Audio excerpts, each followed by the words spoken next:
Namaste, welcome to Yoga and You. I'm Rasika Sampath. Today I'm going to be guiding you on how to start off your breathwork journey.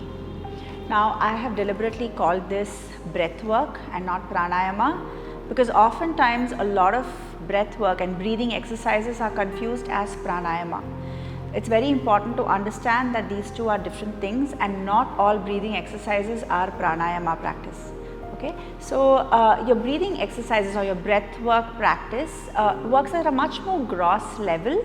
It works on the emotional system. So it is a great way to sort of bring out negativities and go past your negativities, to go past some traumas. Also brings up any kind of feelings of discomfort that you have stored in your body for a long time. So it's a great healing tool. While both pranayama and breath work use the breath as a tool to harmonize, to balance, to cleanse your mind, body and your nervous system, pranayama on the other hand works on your energy channels, also called nadis. It helps to purify these nadis, purify these energy channels, and therefore put you in a state where deep meditation is possible, which is what we want to do as yoga practitioners. Okay, so today we will be starting off a breath work journey. I will be guiding you into a breath work practice, which you can then employ tools to make it a pranayama practice once you are comfortable with this. Okay. What we are going to be practicing today is called full yogic breath or 3-part breathing, and in pranayama it is also called dirgha swasana. Okay. Before I get into the details of how to practice that, I want to establish certain things about your breath practice, especially the breath practice that we are going to do today. The first thing is that you want to make sure that you are breathing only through your nose. The in-breath and the out-breath will happen through the nose. Okay. The nose is a wonderful organ.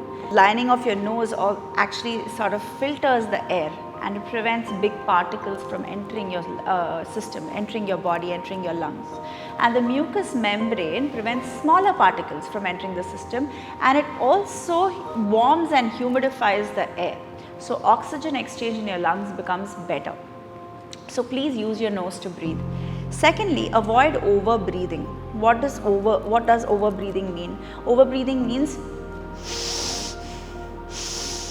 when there is a lot of strain and you're trying to take in more breath than is required. That goes against what we should be doing in a pranayama practice or in a breathwork practice. Ideally, your breath should be soft and slow. Okay, but until you get to that stage, it will not naturally be soft and slow when you start off itself. There will be a little bit of struggle, but keep this in mind. Keep in mind the fact that you don't want to over breathe and strain your body in order to breathe. If you're not able to keep a certain count, if you're not able to follow the guide or the guidance of me or any other teacher whom you practice with, please feel free to use your own counts. Okay, so that is a very important thing. Thirdly, it is very possible that through your breathwork practice, feelings of discomfort may arise. Okay, so there may be moments when you might feel a little anxiety, you may feel panic arising.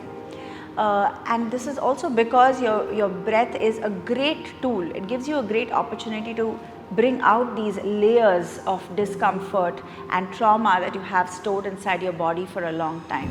So anytime you sense that there is some discomfort or you're getting a little panicky or anxiety, what you want to do is to return to a place which feels supportive and safe.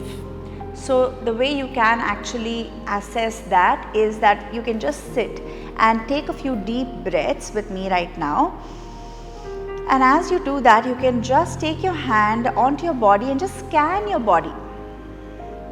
And allow your hand to rest at a place which feels safe for you, which feels like when you touch that part of your body with your hand, you feel grounded, you feel rooted, you feel safe. So that might be your heart center, that might be your belly, it could be any place for you.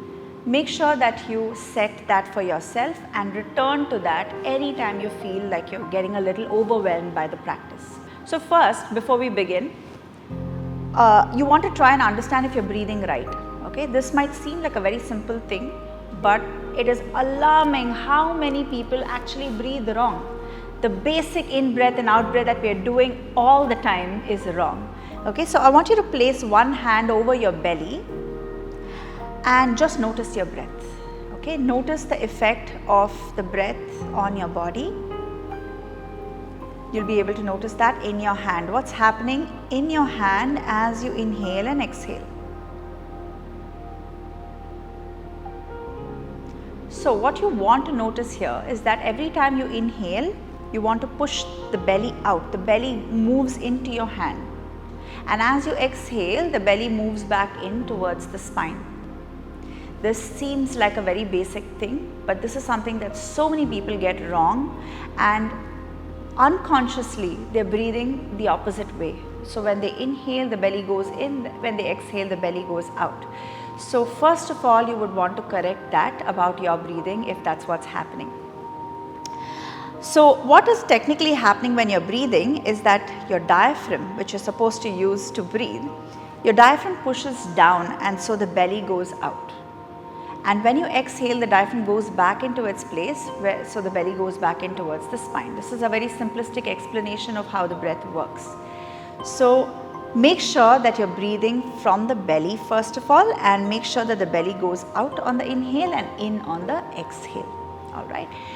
Now that we've established that, let's get into what a full yogic breath is. Okay, a full yogic breath or three-part breathing is technically how all of us are supposed to breathe, but because of life and everything that happens in it, we tend to lose out on that, and we become predominantly chest breathers as we grow older, and we use more of the chest and the collarbone, the scapular area to breathe, the clavicular area, to breathe.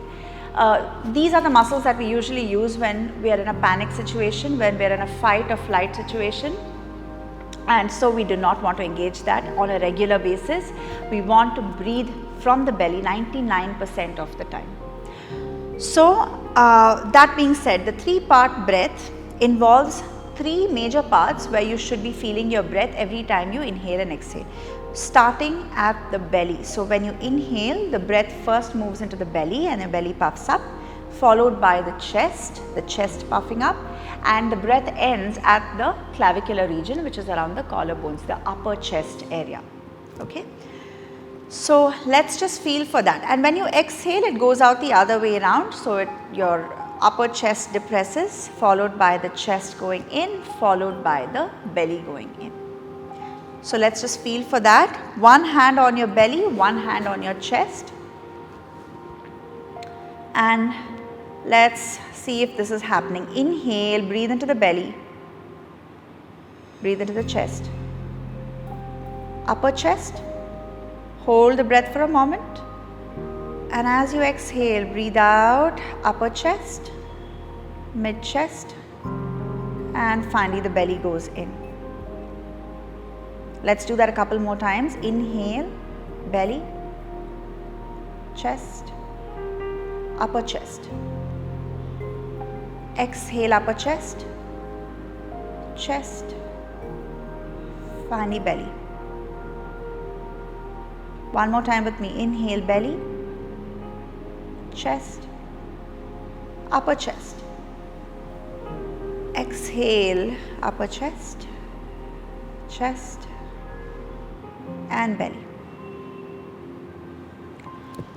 Now, if you've not practiced yogic breathing before, this may seem a little challenging to do. It may feel very forced. It may feel like you're forcing yourself to breathe in these parts. But trust me, with time it becomes a lot easier. If you're finding it challenging, lie down and practice. This is a great way to actually feel for the breath in these places, because you have a lot more space when you're lying down. So feel free to lie down and practice the same way until you're comfortable. Then come up to seated. A lot of times what happens is, the reason why you're finding it challenging to breathe fully like this is that your posture is bad. Your posture plays a very important role in how deeply you are able to breathe. Okay, so if you are unable to sit upright, you want to sit basically on the edge of your sitting bones, okay, and not towards your tailbone. A lot of times we sit like this, hunched over. Just try that for yourself, hunch and then try to breathe. You'll notice that the breath is mainly at the chest. You cannot breathe down to the diaphragm. So sit upright. Maybe use a cushion under your seat and sit on the edge of the cushion. That will help you keep your spine upright. You can even sit on a chair and practice. Okay, so making sure that the spine is straight is very crucial in order to feel the breath and move the breath all the way to the base of the diaphragm. All right. Now we'll practice the same thing, but we'll practice the inhalation in two parts. So you will basically be taking 2 inhales and then you'll exhale as one unit. Okay, so you'll again place your hand on your belly and your chest, and you will basically take one breath into the belly and one breath into the chest, and then you will exhale it out smoothly. All right, so it will look like this.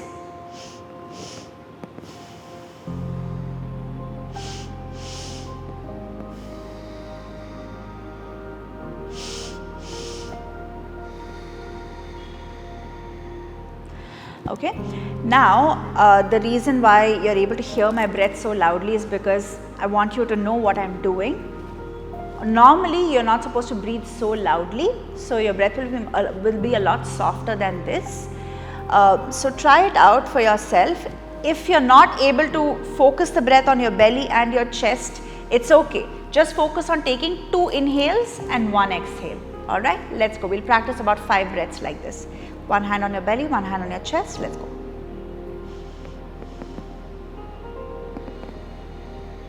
Do it at your own pace. I don't want to cue you here.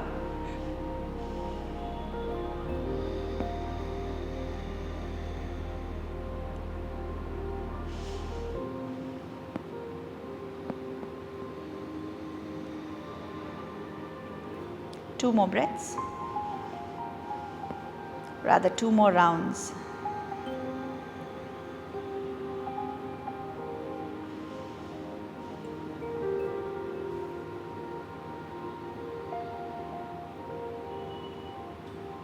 Okay, great job. Now you can continue to practice it like this, either the single breath moving into the belly, the chest, the upper chest, and then coming down, or these 2 inhales and 1 exhale. So practicing this without a count will be basically your breath work practice. Okay, you can practice this anytime that you feel like you just want to sit and observe your breath and breathe fully. Now where you could make this into, you could transition into a pranayama practice, make it a dirgha swasana practice, is when you start to give it a count. So to start with, if you were comfortable so far and you do not have any difficulty in breathing like this, you can then start to use a count for your breath. So we are going to use the count 4 on the inhales. We will do 4 inhale on the belly, 2 inhale on the chest, 2 on the upper chest, and then we'll exhale it all out without a count. All right. So practice this with me. One hand on your belly, one hand on your chest. And let's go. First start by exhaling completely, empty your lungs, and then inhale belly, 1, 2, 3, 4. Inhale chest, 1, 2. Inhale upper chest, 1, 2. And slowly exhale it all out, moving from the upper chest to the belly. Let's do that a few more times. Inhale belly, 1, 2, 3, 4. Chest, 1, 2. Upper chest, 1, 2. Short pause. Exhale fully.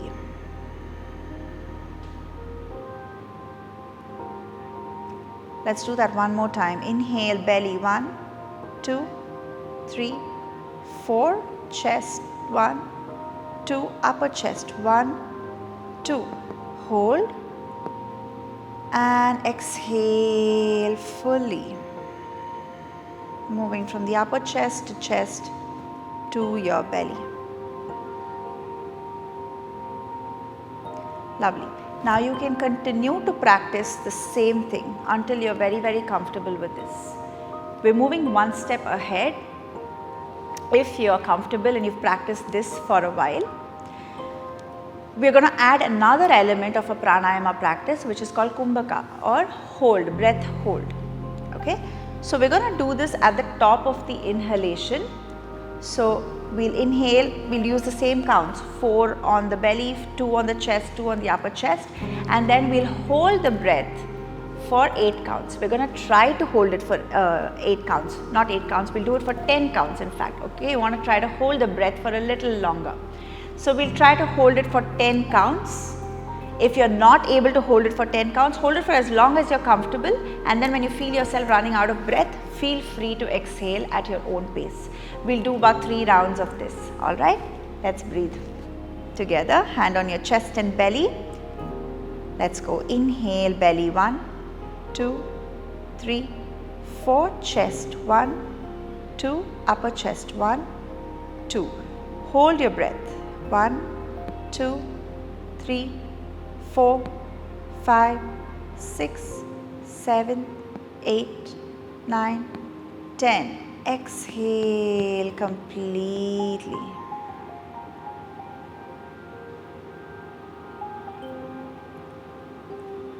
Keep your breath soft and slow. Let's go for 2 more rounds of this. Inhale, belly 1, 2, 3, 4, chest 1, 2, upper chest 1, 2, hold 1, 2, 3, 4, 5, 6, 7, 8, 9, 10. Exhale completely, moving from the upper chest to the mid chest, all the way down to your belly. Lovely. Just one more time with me. Stay with the counts. Inhale 1, 2, 3, 4, chest 1, 2, upper chest 1, 2, hold your breath 1, 2, 3, 4, 5, 6, 7, 8, 9, 10, and exhale all the way out as you empty your lungs. Slowly, you may release your hands and place it back on your lap. Now, you may continue to practice this before you go on and add further and further elements to your pranayama practice. You can stay with the part where you're not counting at all, or you can add counts to it and slowly maybe even increase the ratio. You can start with this and see if this feels comfortable for you, and then slowly increase the counts. Alright, so this was an introduction to full yogic breath or 3-part breathing, which is a very, very crucial breath exercise because it teaches you how to breathe correctly. Okay, the breath is such a beautiful thing. It is our animating life force. It sustains us, and it's the first thing and the last thing that we experience on this earth as we know it, right? So, and in between this first and last breath is a lifetime of contraction, expansion, trials and tribulations, struggles and challenges, laughter, joy, all of that happens in between this first and last breath. So there is a lot of wisdom in each part of your breath, in each section of your breath. And the more you practice, the more you will be able to unlock that wisdom, tap into that wisdom. I hope you have a wonderful journey with your breath work. I'll see you in another class on Yoga and You. Thank you.